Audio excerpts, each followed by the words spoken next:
Welcome to the deep dive. Today, we're navigating the really complex and, well, constantly evolving world of news consumption. We've pulled together a pretty comprehensive stack of sources for this deep dive insights from journalism experts, major research centers like Pew, and also, real world perspectives from online communities. Our mission really is to shed some light on the profound shifts that have redefined what news even means today, how those lines between fact and opinion have become so blurred, and the often challenging emotional side of just trying to stay informed. Yeah, it's truly remarkable, isn't it? How technology has fundamentally reshaped things, not just how news is created and presented, but also how each of us, well, interacts with it. We'll be exploring the significant transformations journalism has undergone and, crucially, the new skills we all kind of need as consumers to navigate this constantly shifting environment effectively. Okay, let's start there. Let's unpack how the digital age has really fundamentally reshaped journalism itself. Our sources point to several key shifts. First off, consider the sheer speed.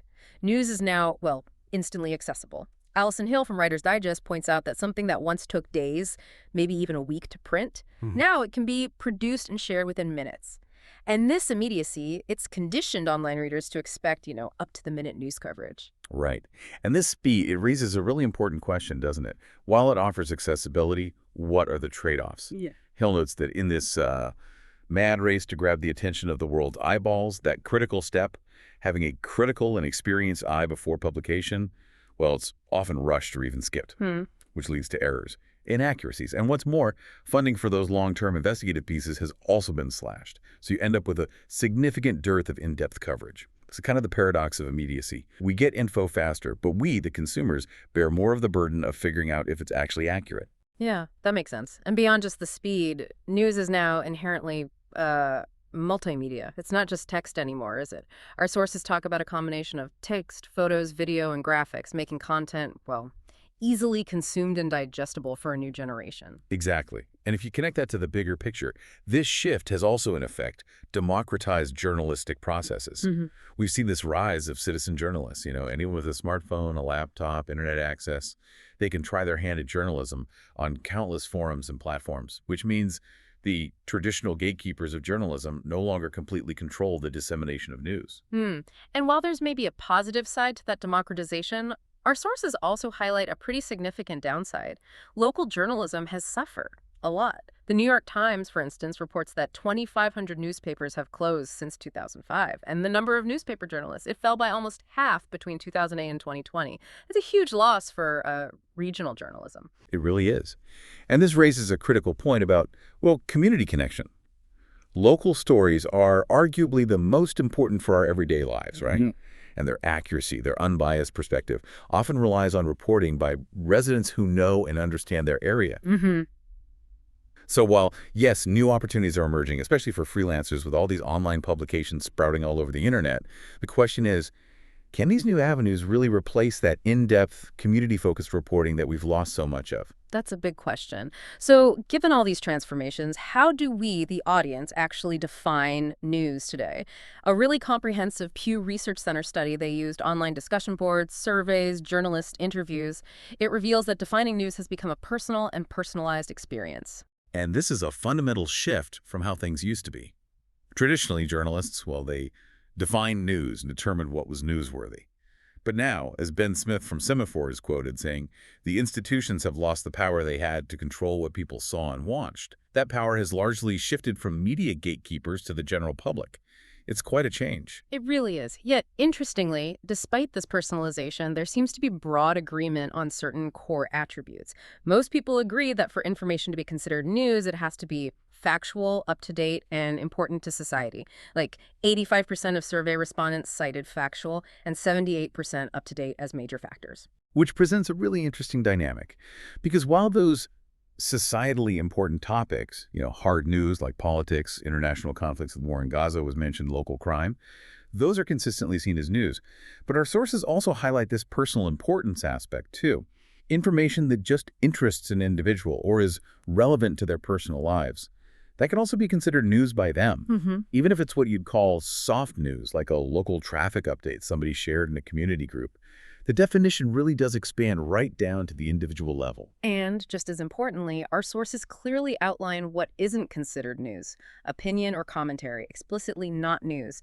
And if it comes from non-traditional sources, it's often just dismissed as hearsay. And crucially, the feeling is that news should not be biased. But here's where we hit a contradiction, isn't it? While people say they want unbiased news, over half of Americans, 55%, say it's at least somewhat important that their news sources actually share their political views. And this leads to, well, an underlying current of cynicism about trusting any news source completely. Like one Republican man quoted in our sources, he just dismissed something, saying, "It's the Democrats, that's not news." Yeah. It suggests maybe a preference for affirmation over strict objectivity sometimes. Yeah, that's a tricky balance. So in this new landscape, we're grappling with what our sources are calling information disorder. It's this big umbrella term including fake news, misinformation, disinformation, opinion disguised as news, and biased or inaccurate reporting. And a really critical distinction here, one the News Literacy Project highlights, is between misinformation and disinformation. Misinformation is, sharing something you believe is true, but it isn't. It's often just an honest mistake. Disinformation, though, that's deliberately sharing something you know is false, specifically to advance an agenda. Both definitely contribute to the disorder, but one's accidental, the other is intentional malice, really. And a huge part of this disorder, as you touched on, is opinion disguised as news. Radio broadcaster Tim Webster observes that it seems anything is okay to advance an agenda. What are the implications of that blurring for, the average person trying to figure things out? Well, it means we're navigating a motherlode of sources, as one source put it. Some are credible, sure, but many are questionable. Our sources frequently mention people's concerns about distinguishing what is actual news and factual from all these unverified sources. The burden, the onus, has really shifted heavily onto the consumer to try and sort truth from fiction. And a significant player in all this information disorder is, of course, clickbait. Yeah. Our sources define it as a text or a thumbnail link that is designed to attract attention and to entice users to follow, usually by being deceptive, sensationalized, or otherwise misleading. It often intentionally overpromises and underdelivers, right? Exactly. And the techniques, interestingly, they're actually derivative of yellow journalism. The historical practice that relied on eye-catching headlines, exaggerations, scandal-mongering, sensationalism.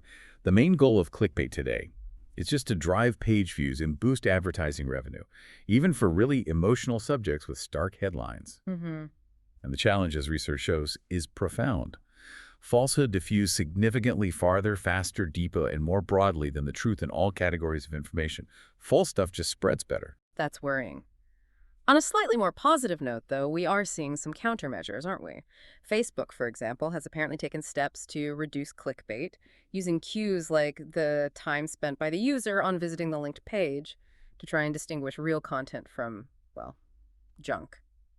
Okay, so all these changes bring us inevitably to the dominant way so many of us get our news now: social media. Our sources indicate it's become the main source of news online, with, nearly 64.5% of internet users getting breaking news from platforms like Facebook, Twitter, YouTube, instead of traditional media.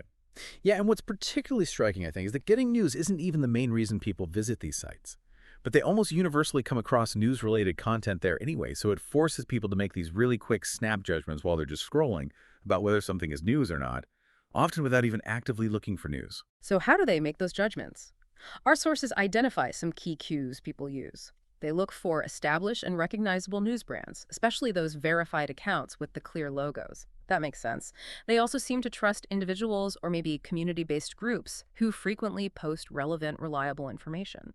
And beyond just the source, visuals and evidence play a big role too.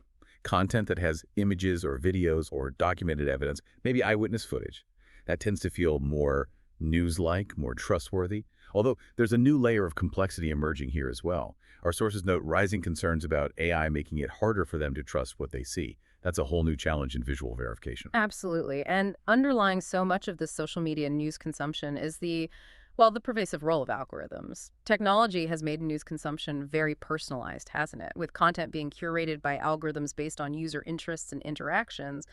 Exactly. Which means that social platforms and your social friends have control over what news pieces you see and what you do not. And journalists themselves, they recognize this. They know that news curation and editorial decisions are no longer confined to the newsroom. Huh.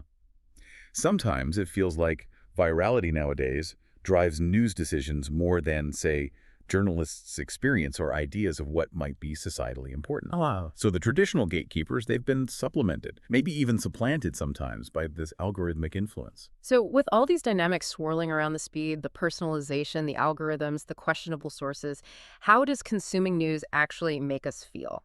Our sources from Pew Research show that people have really mixed emotional responses. Well, okay. Nearly half of Americans, 46%, indicate the news they get makes them feel informed extremely often or often. That feeling is often balanced or maybe even outweighed by negative emotions. Yeah, the next four most commonly felt emotions, according to that research, are angry, sad, scared, and confused.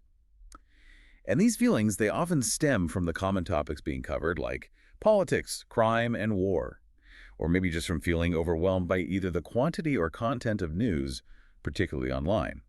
As Sean McLaughlin, VP of News at Graham Media Group, put it quite bluntly, what product are you going to spend time with or engaging in that makes you feel like ST or stresses you out? It's a fundamental challenge for the news industry, really. And those intense feelings, understandably, can lead people to actively avoid the news sometimes.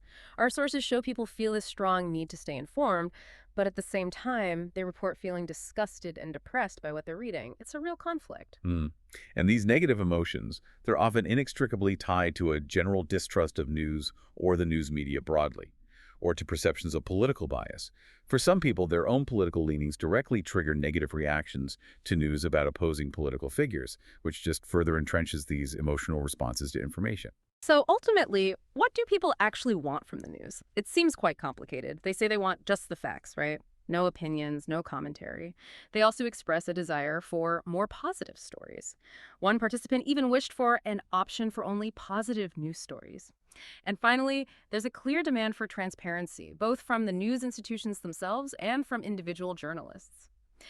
Well, we've certainly taken a deep dive today into how news is created, consumed, and understated in this digital age. From the rise of citizen journalism to the huge challenges of discerning fact from opinion and the pervasive impact of algorithms. It's clear the landscape is more intricate, more complex than ever before. The power to define what news even is seems to have largely shifted to you, the audience, making your critical thinking skills just absolutely vital. Yeah, and this all brings us to a really crucial consideration, I think. In a world where news is so deeply personalized and often so emotionally charged, how can each of us cultivate the most informed and balanced perspective possible? It's no longer just about what you read. It's about how you read it, where you're finding it, and the conscious effort you put into understanding its context, its potential biases. It really is a continuous journey, isn't it? A journey of informed engagement. Absolutely. Thank you for joining us on this deep dive. If you found this discussion valuable, please do consider subscribing to the deep dive, liking this episode, and maybe leaving a comment to share your own thoughts on how you navigate the news today. We really appreciate your engagement. Thank you for listening to the deep dive.